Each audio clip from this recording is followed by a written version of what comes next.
Bonjour, aujourd'hui le 18 octobre.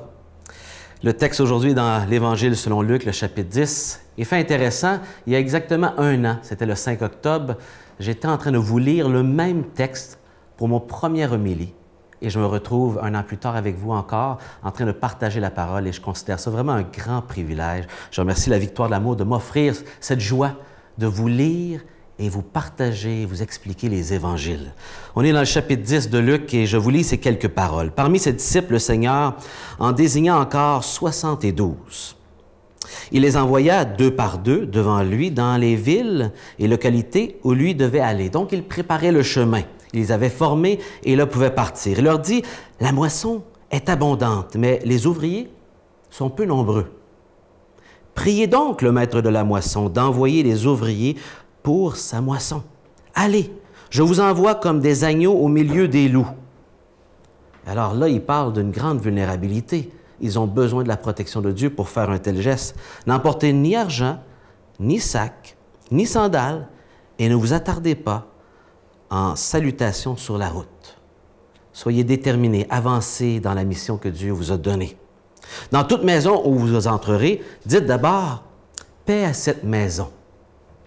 Et s'il y a un ami de la paix, votre paix ira reposer sur lui. Sinon, elle reviendra sur vous. Restez dans cette maison, mangeant et buvant ce qu'on vous servira, car le travailleur mérite son salaire. Ne passez pas de maison en maison. Restez à cet endroit-là. Il y a une bonne place. Restez là et faites votre travail à partir de cet endroit. Dans toute ville où vous entrerez et où vous serez accueillis, mangez ce qu'on vous offrira. Là, guérissez les malades. Donc, faites du bien aux gens, prenez soin d'eux, offrez la guérison divine, peu importe la forme qu'elle prend.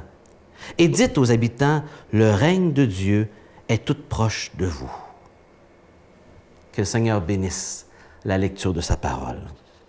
Bien, le verset central important à souligner en partant, c'est ce verset 2 qui parle de la motivation. La moisson est abondante, mais les ouvriers peu nombreux. Priez donc.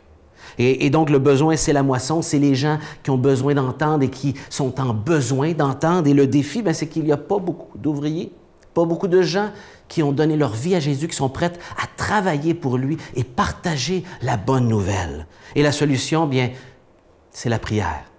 Et ce qu'il est en train de dire par cette solution, c'est que ça ne repose pas sur nos épaules, c'est sur ses épaules.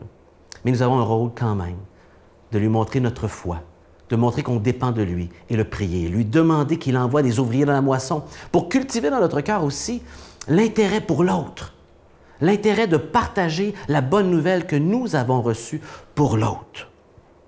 Et il envoie évidemment ses disciples, il leur dit « Allez ». Et donc, il ne les invite pas juste à prier et à être à l'inaction, non, de prier, mais après ça, de mettre des pattes à leur prière, de faire leur travail que Dieu les invite de faire. Mais le message est simple, c'est un message de paix. Et il dit à la toute fin, le règne de Dieu est arrivé jusqu'à vous. C'est-à-dire que le Messie est proche, le salut est proche, le pardon du péché est proche. Il vient et peut faire entrer dans le royaume celui qui croit en lui. Même les villes qui allaient le rejeter, l'invitation est lancée.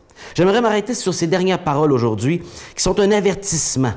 Le règne de Dieu est proche. Et s'il était proche à cette époque, il y a 2000 ans, combien plus aujourd'hui, alors que Jésus a quitté cette terre et en quittant, il a dit qu'il reviendrait et d'être prêt pour son retour imminent, comme annoncé dans Actes chapitre 1.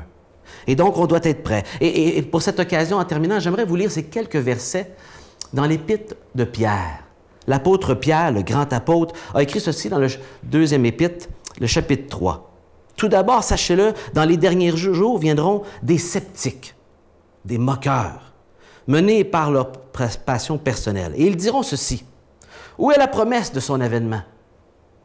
Car depuis que les pères sont morts, tout demeure dans le même état qu'au début de la création. Où est-ce qu'il est Jésus qui va revenir? Ça fait 2000 ans, voyons! » Et les gens aujourd'hui sont exactement dans ce scepticisme-là, cette moquerie-là. Et voici ce qu'il dit. En prétendant cela, ils oublient qu'il existait, il y a très longtemps, des cieux et une terre tirés d'origine de l'eau et gardant cohésion par l'eau grâce à la parole de Dieu. Il fait allusion ici à la création dans Genèse chapitre 2. Il dit, en faisant ça, les gens oublient que Dieu a créé le monde. Deuxièmement, par les mêmes causes, le monde d'après, d'alors, périt submergé par l'eau. Ils oublient qu'il y a eu un grand déluge pour juger l'être humain qui avait rejeté son Créateur. Et troisièmement, quant aux cieux et à la terre actuelle, la même parole les tient en réserve pour le feu, les garde pour le jour du jugement. Donc, il va y avoir aussi un jugement un jour.